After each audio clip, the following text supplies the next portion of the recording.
And I think we are having an American cultural conversation on the role of federal law enforcement in city streets. I mean, I think um, if you just look at what the president has done since Minneapolis went so wrong, he fired the Secretary of Homeland Security. He fired the guy who was heading ICE.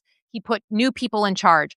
They went largely quiet in Minneapolis, right? And he did not want them on the front page anymore. And he didn't do that because Democrats were mad, right? He did that because even people who voted for him, and I was certainly hearing this in Michigan, even people who voted for him were like, hey, like I might have agreed with getting rid of criminal immigrants out of this country, but like going into an American citizen's home without a warrant or tear gassing babies or killing people in the streets who are protesting, like I didn't sign up for that. And people could see it with their own eyes, right? It wasn't like, oh, the New York Times is telling you something. No, you watch the videos, right? So I think we're having a cultural conversation. But I do think, the Secretary Mullen would not say, just like Hegseth wouldn't say, I asked him the same question, will you refuse to send ICE to the polls if the president tells you to?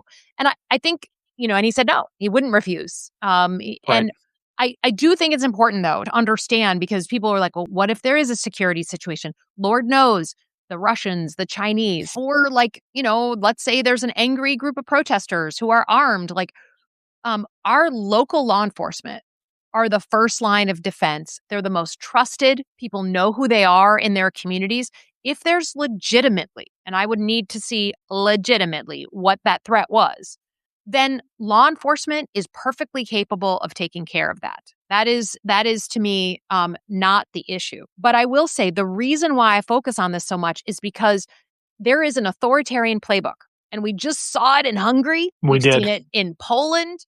Like, there's a handbook for this stuff. Quite literally, it feels that way, where when you feel like you're about to lose, you create a security event and you say, only I can protect you. I must deploy the military, the army, the whatever, federal law enforcement. I've got to do this because we're so at risk from that security incident. It is a tale as old as time. I'm sure like the Greeks and the Romans did it, okay? And what I'm concerned about is this president is flagging that he's going to do the same thing. So we need to just be aware that that is a well-worn playbook, see it and call it out when it's happening. And then, you know what? If you have a real threat, like I'm a national security person, like maybe the Russians are trying to manipulate, we've seen that, then get the experts on it who can help.